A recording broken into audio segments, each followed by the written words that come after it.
આવો કાકી. ખસ ખસ સાઈડ પર ખસ. આ બધા ચણિયા અને તમારા જબ્બાનું કાપડ ને બધું લઈને આવી છું. તો અહીં લવાય આ જોક સ્ટુડિયોમાં. અરે હું તમને બતાડીને તરત જ નીકળું જ છું હમણાં ઓલ્ટર કરાવવા. એકચ્યુઅલી છે ને મેં આ બેકલેસ ચોલી કરાઈ છે, તો એમાં પાછળની એક દોરી એક્સ્ટ્રા આવી ગઈ છે, તો કપાઈ દઉં એમ. એટલે મુઈ આવી ગઈ એક્સ્ટ્રા, તે બોંધી રાખજે ને. ઓલરેડી 3 તો છે જ. હવે પછી થોડુંક હવે આમ બેક આમ દેખાય ને, આમ સમજો ને. છે ને એટલે તને બેકલેસમાં કોણ જોશે, પણ પેલા એસી ના વેન્ટિલેટર ની જાળી જોઈ લીધી હોય એવું લાગે. બસ હવે તમારા જબ્બાનું કાપડ પણ લઈ આવી છું. બોલો 1.5 મીટર. 1.5 મીટર કાપડમાં જબ્બો થાય કોઈ દિવસ?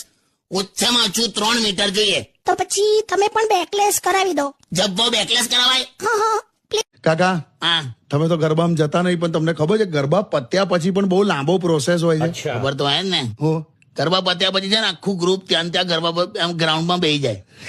એ બધા એમ એવું વિચારતા હોય કે પેલા આ બધી ભીડ ને જવા દે એટલે પછી આપણે શાંતિથી જઈએ, એવું વિચારીને બધા જ બેઠા હોય. અને જાય તાર હામટા જ બધા ઉપડે. આખું ટોળું ગરબા ગ્રાઉન્ડ ની બહાર નીકળે વ્હીકલ લઈને, એટલે આહાહાહા. પ્રેમમાં પડેલી સ્ત્રી કરતા સ્કૂટી પર ચડેલી સ્ત્રી વધારે ખતરનાક હોય છે. સાચી વાત છે. પણ બધા આખું ગ્રુપ પછી જમવા જાય, હા બગસરાના ઘરેણામાંથી કલર ઉખડતો હોય, અને પછી એનો બોયફ્રેન્ડ એને છેક સુધી મૂકવા જાય ઘર સુધી.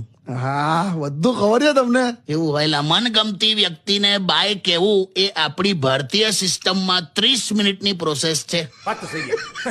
પછી પાછો ફરતો ફરતો ઘેર આવે, હા પાછો ફોન કરે, ગુડ નાઇટ કે. એમાં પણ પછી લાંબી વાત થાય નહીં. ના હવે એવું ક્યાં વાતો તો અમારા જમાનામાં થતી હતી. અત્યારે તો તમે બોલો ને તમે બોલો, તમે હવે કશું છે જ નહીં વાતો કરવા માટે.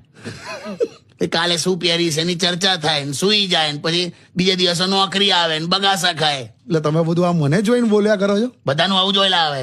અચ્છા મજા કરું, મજા મોજ મારો ભાઈ. ક્યા બાત હે.